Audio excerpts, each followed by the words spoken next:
Bonjour à tous et parlons de phobie. Mon nom est Marc-Antoine Landry, Et je suis Pierre-Luc Pelletier-Mercier. Dans le cadre de notre cours, de communication publique. nous avons eu à faire un document audiovisuel. Nous avons donc décidé de faire une vidéo parlant de phobie. Bon visionnement. Bonjour à tous. Comme vous le savez, aujourd'hui je vais vous parler de phobie. Pour ce faire, je vais d'abord vous définir ce qu'est une phobie. Je vais vous nommer quelques symptômes d'une phobie. Et je vais vous nommer quelques moyens de traiter une phobie. Bien sûr, je ne parlerai pas que de ces trois éléments. Je vous parlerai aussi de comment différencier une peur d'une phobie. Je le ferai principalement dans la définition et dans les symptômes. Et je vous montrerai comment identifier si vous avez une phobie ou une petite peur, comme plusieurs personnes font l'erreur. Et maintenant, la définition. Tout d'abord, quelle est la définition du mot phobie? Que signifie-t-il? J'imagine que vous pourriez tous aller voir dans un dictionnaire afin d'avoir la définition exacte de ce mot. Mais si vous me regardez, c'est que vous n'êtes pas intéressé à regarder dans le dictionnaire. Alors, je vais vous la donner, la définition. Le mot phobie est d'origine grecque, du mot phobos, qui signifiait un ensemble de souffrances psychiques. De nos jours, la définition a changé, bien sûr. Pour faire simple, une phobie est une peur irraisonnable d'un danger inexistant ou d'un danger très faible. On peut séparer les phobies en trois catégories. Les phobies spécifiques, la phobie sociale et l'agoraphobie. Pour ce qui est des phobies spécifiques, il y en a 5 types. La peur d'un animal, souris, serpents, araignées, insectes, chiens, et ainsi de suite. La peur liée à l'environnement, donc la peur du vent, du tonnerre, des orages, des tempêtes de neige. Il y a la peur du sang, des blessures, des accidents, des injections, donc des aiguilles. Il y a la peur d'une situation, comme la peur d'être dans le noir, la peur d'être en hauteur, la peur d'être dans un espace restreint. Il y a aussi les autres types de peurs, la peur d'être malade, la peur de vomir, la peur de s'étouffer. Environ 12% de la population serait touchée par un de ces types de peurs au cours de sa vie. Ensuite, la phobie sociale est la phobie de s'exprimer en public. C'est une peur intense d'être jugé, humilié, ridiculisé ou même agressé par d'autres personnes. Certaines personnes sont tellement atteintes qu'elles ont même peur de faire la file à l'épicerie, car elles pensent que les gens pourraient juger le contenu de leur panier. Les études montrent qu'entre 3 et 13% de la population serait touchée par cette phobie. Et enfin, l'agoraphobie, qui est une peur d'être victime d'une attaque de panique. Autrement dit, d'avoir le souffle coupé, d'avoir du mal à respirer, d'avoir une sensation d'étouffement, d'avoir des tremblements, de transpirer excessivement. Mais je ne vous en parle pas trop parce que Marc-Antoine vous décrira l'agoraphobie plus en détail. Et maintenant, les symptômes. Il va sans dire qu'il existe un très grand nombre de symptômes pour toutes les phobies qu'il existe, alors je vais en nommer quelques-uns faciles à reconnaître. D'abord, l'évitement. Si une personne évite de faire certaines activités ou d'aller dans certains lieux, il se peut que ce soit à cause d'une phobie. Si par exemple j'ai peur des araignées et qu'on m'invite à aller marcher dans le bois, je pourrais refuser par crainte de voir une araignée dans le bois. Il y a d'autres symptômes plus visibles directement chez la personne. Par exemple, la transpiration, le tremblement, l'anxiété, une crise de panique, voire même l'évanouissement dans certains cas. Il y a d'autres symptômes plus comportementaux, si je puis dire, comme si je rentre dans une pièce, que je vois une araignée sur un lit, comme celle-ci par exemple, désolé pour ceux qui ont la peur des araignées. En la voyant, je vais immédiatement reculer, si c'est possible. Si c'est impossible, mon anxiété va monter extrêmement haut en très peu de temps, même si l'araignée est en plastique. Ma peur va être irraisonnable, intense et excessive. Et si je sors de la pièce et que je pense à cette araignée, je vais encore avoir peur. Voilà ce qui conclut mes symptômes. Les symptômes ne sont pas à confondre avec d'autres troubles. Comme par exemple, quelqu'un qui nettoie obsessivement n'a pas nécessairement peur de la saleté. Il souffre peut-être simplement du trouble obsessif-compulsif. Ou encore, quelqu'un qui a peur tout le temps n'a pas nécessairement toutes les phobies. C'est peut-être une personne qui fait de l'anxiété généralisée. Ou quelqu'un qui subit présentement un choc post-traumatique. Ou encore, il se peut que la personne souffre d'une maladie mentale, comme la schizophrénie ou la paranoïa. Ne l'oubliez pas. Maintenant, un petit test pour savoir si vous souffrez d'une peur ou d'une phobie. Pour ceux qui croient avoir peur des araignées, je vais maintenant vous permettre de savoir si vous avez une phobie ou une simple peur. Si cette simple araignée en plastique vous a effrayé, a fait montrer votre anxiété à un très haut niveau, vous souffrez sûrement d'une phobie. Sinon, vous en avez une simple peur comme moi. Pour les autres, vous pouvez vous poser quelques questions. Quelles sont vos réactions face à certaines situations, comme se sauver devant une araignée en plastique, signifie qu'on a une phobie. Ensuite, depuis quand est-ce qu'on croit avoir la phobie? Si c'est un événement marquant, comme une grosse araignée, une tarentule qui vous serait tombée dessus un jour, et que depuis vous en avez peur, il se peut que ce soit une phobie. Sinon, avoir peur de quelque chose depuis son enfance est aussi un signe de phobie. À quelle fréquence avez-vous des symptômes d'une phobie? Autrement dit, avez-vous peur souvent de quelque chose, comme quand vous voyez une image d'araignée? Est-ce que vous avez peur? Quand vous pensez voir une araignée, est-ce que vous avez peur? Si oui, vous souffrez sûrement d'une phobie. Sinon, vous avez simplement peur. Et combien de temps est consacré à votre peur? Si vous lui pensez souvent, est-ce que je vais rencontrer une araignée aujourd'hui? J'ai peur d'ouvrir la porte, là. Si vous avez souvent ces réactions et que vous passez plus de quelques minutes par jour à penser à ça, en étant effrayé, anxieux, voire avoir d'autres symptômes que j'ai nommés, vous souffrez probablement d'une phobie. Sinon, vous avez simplement peur comme moi, qui ne m'inquiète pas de rencontrer une araignée quand je vais dans les bois, mais j'ai quand même peur quand j'en rencontre une. Pour ce qui est des autres, j'espère que cet exemple vous suffira pour faire la comparaison avec votre propre source de peur. C'était tout pour ce petit test. Les traitements possibles. Pour traiter une phobie, il existe plusieurs méthodes. L'une de ces méthodes est la prise d'un médicament. Attention, tous les médicaments que je vais nommer nécessitent le diagnostic d'un professionnel avant d'être pris. Les voici. Les inhibiteurs spécifiques du récaptage de la sérotonine, les antidépresseurs tricycliques, les inhibiteurs de la monoamine oxydase, les bêta-bloquants et les benzodiazépines. Tous ces médicaments ont pour but, entre autres, d'aider à faire disparaître ou diminuer les phobies chez les gens. Ils ont tous des effets légèrement différents. Certains nécessitent une alimentation stricte, d'autres ont des effets secondaires, et je vous rappelle qu'un professionnel est nécessaire avant de les prendre.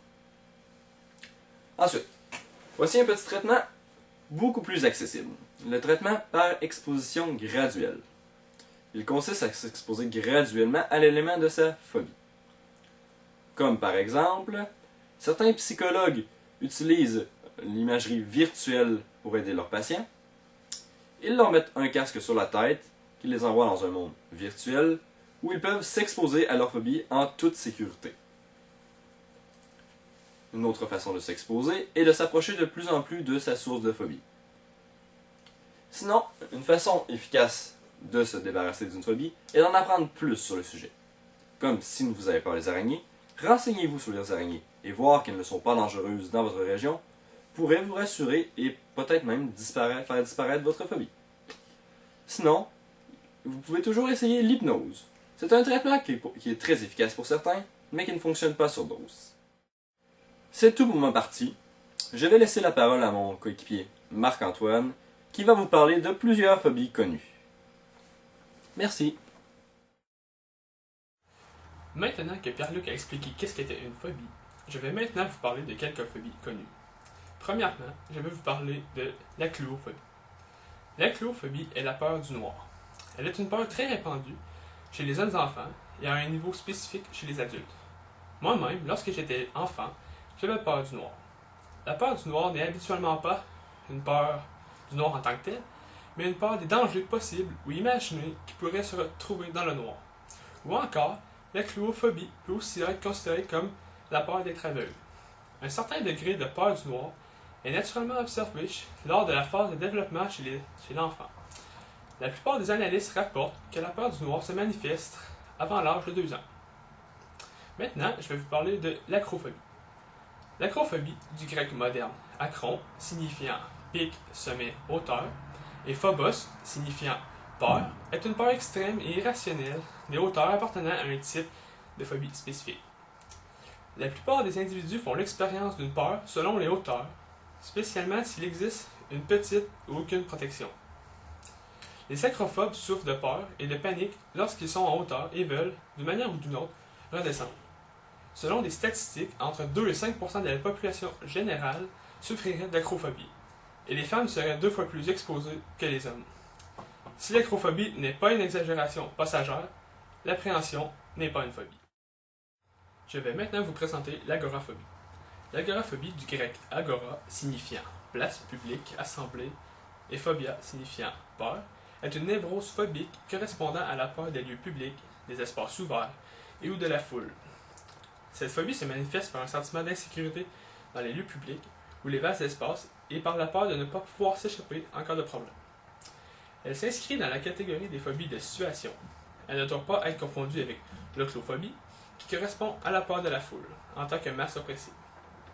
L'agoraphobie touche de 2 à 4% de la population. Sous sa forme mineure, agoraphobie simple, elle se développe entre la fin de l'adolescence et la 30e année environ. La forme majeure s'accompagne généralement de troubles paniques et survient entre 30 et 45 ans. Si l'origine de cette névrose diffère selon les sujets, elle survient le plus souvent suite à un traumatisme psychique, comme un accident, un deuil, le chômage, etc., récent ou éloigné. Ainsi, elle peut être développée à tout moment par un individu. L'agoraphobie peut aussi s'accompagner de d'autres symptômes, phobie ou troubles compulsifs, comme une dépression. Les individus les plus exposés peuvent présenter des crises de spasmophilie, appelées aussi crise d'angoisse ou crise de panique. Maintenant, je vais vous parler de l'hématophobie. L'hématophobie est la peur irrationnelle du sang. Selon l'Organisation mondiale de la santé, cette affection arrive au 3e rang des phobies les plus répandues, après celle des animaux et du vide, l'acrophobie comme expliqué avant. Les cas sévères de cette phobie peuvent impliquer ce que les autres peurs n'impliquent communément pas, comme le malaise vagal, qui est un ralentissement du rythme cardiaque ou une chute de pression. Contrairement à beaucoup d'autres phobies, le sujet n'a pas envie de fuir ou ne fait pas preuve de nervosité. En revanche, elle se traduit par des effets psychologiques, baisse du rythme cardiaque et de la tension pouvant aller jusqu'à l'évanouissement. Maintenant, je vais vous présenter l'aquaphobie. L'aquaphobie est une peur irraisonnée et chronique de l'eau.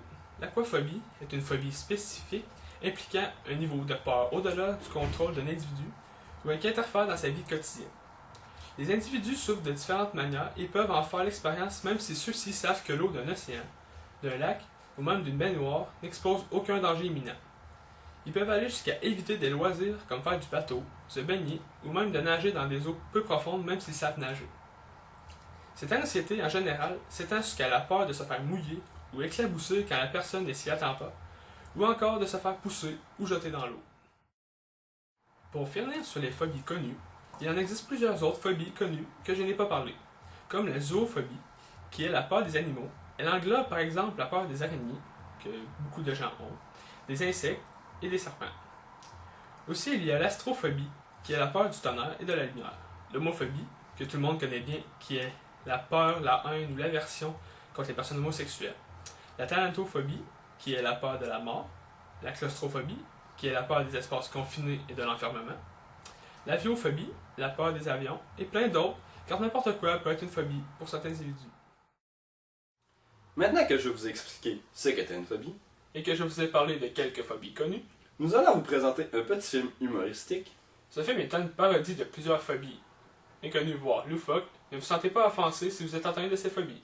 Notre intention n'étant pas de ridiculiser les personnes souffrant de ces phobies, mais de vous apprendre de façon amusante quelques phobies méconnues. Il faut se rappeler que ces phobies sont sérieuses et peuvent réellement nuire à la vie des gens. Bon visionnement. Attention! Ce film peut contenir du langage vulgaire.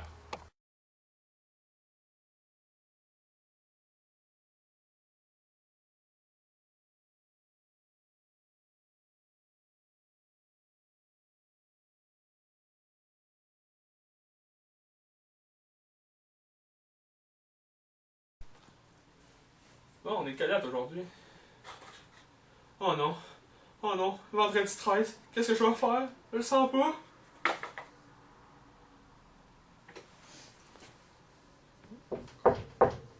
Ouais. Hey, salut Jean-Guy, ça va? Ouais, putain, mon Bob! Ouais, ça va bien. Qu'est-ce que tu fais de bon? Ah, j'avais le goût d'aller prendre une marche. Ouais, pas de problème, mais là, j'ai un petit peu stressé, puis j'ai un cours qui s'en vient. Bon, ok, je repasserai après. Ça te va-tu? Ouais, Ah ben, salut mon Bob! tantôt. Bon ben, écoute, on va aller en profiter pour aller aux toilettes. J'ai un petit besoin.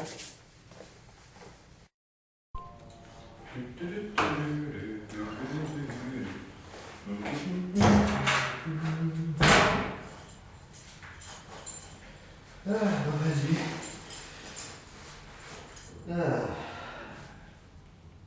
Rien. Maudit. Oh non. Oh non, bien bon Dieu, je suis constipé là. Ah. Oh shit, ça sort pas. Oh my god. Qu'est-ce que je dois faire?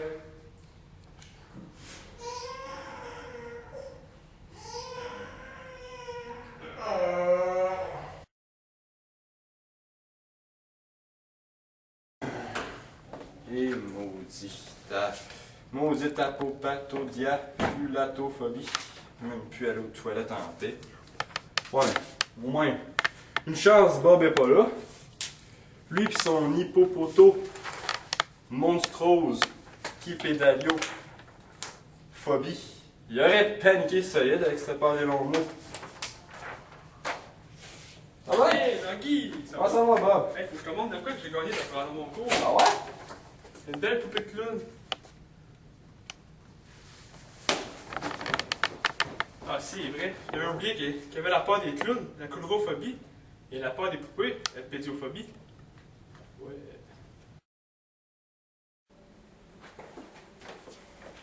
Hey Jean-Guy, je voulais te dire, je les salue tantôt. Je voulais pas t'effrayer avec ta peur des poupées et des clowns. Alors, ça va aller, mon boss. Ça va aller. Bon, on va une marche à prendre. Ouais. Ouais, c'est une bonne marche, je comprends, mon Bob. Ouais, hein. Jean-Guy? On est dans la forêt? On est bon? Ah, c'est vrai. Ce cher Bob souffre d'hylophobie, la peur des forêts.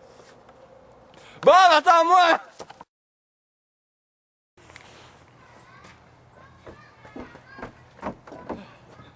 Hey Bob, cours pas de même?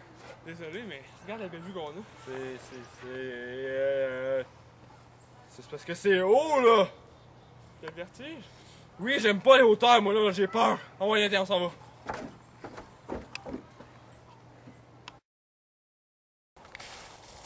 Bon, enfin content d'être descendu. C'était haut en maudit. C'est quoi ça? Ben, je dirais que c'est le chiffre, c'est ça une branche. Oh non, le diable va apparaître. Stop! Arrêt sur image. L'exacosioiex contaexaphobie est la peur du chiffre 666. Reprise. Bob, attends-moi!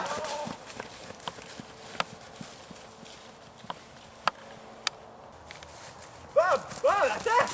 Hey, c'est juste un chiffre, relax! C'est pas un diable qui est apparu!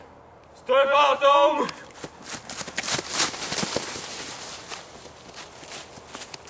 phasmophobie.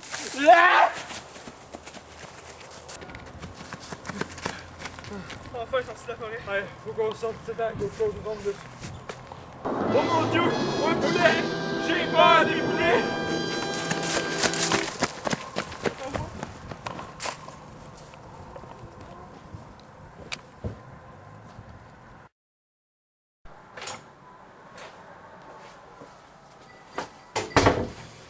Ouais. Une bonne marche, hein, mon Bob? Ouais.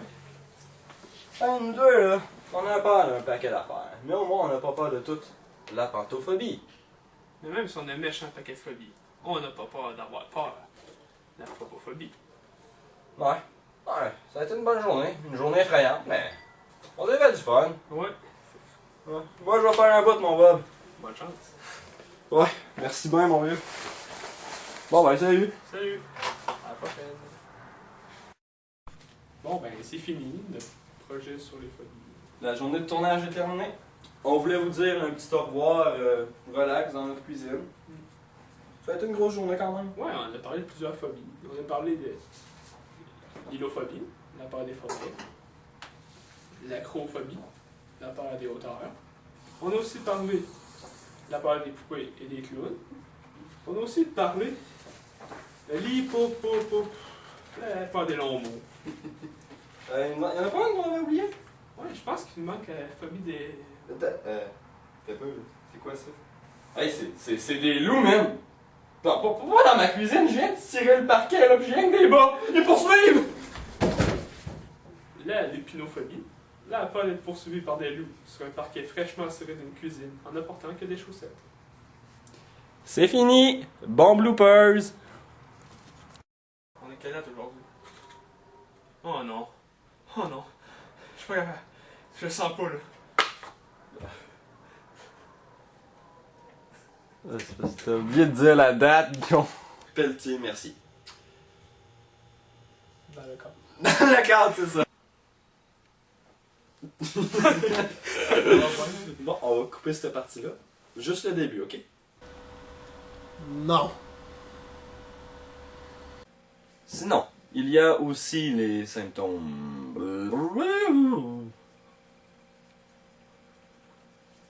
Ah, ça me grattait. Ça m'a déconcentré tout le long. Quoi? Ah, ben, autre moment de rire non expliqué, tout le monde. De Marc-Antoine. Ris donc, mon coup. J'ai inversé, j'ai dit Lufa voir méconnu. Maintenant que je vous ai présenté. Ça s'est expliqué. Le va sûrement être. On peut les séparer en 5 parties.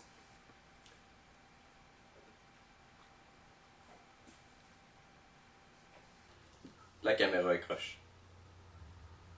Ah, tu peux. Faire content d'être descendu. Ah.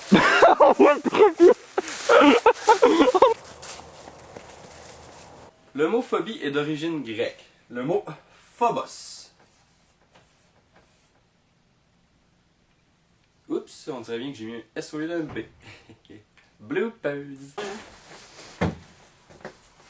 J'ai oublié ce que j'allais dire. Moi je me suis pété les cheveux parce que j'ai eu un stress comme ça.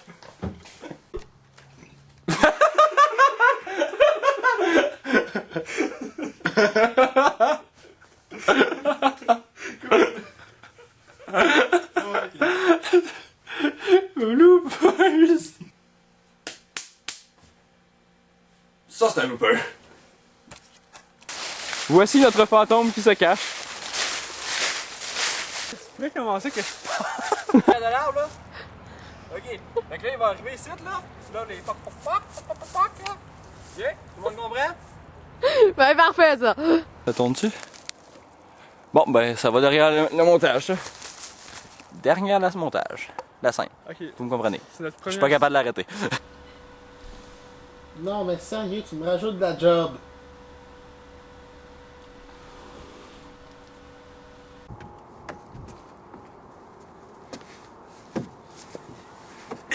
Ah c'est...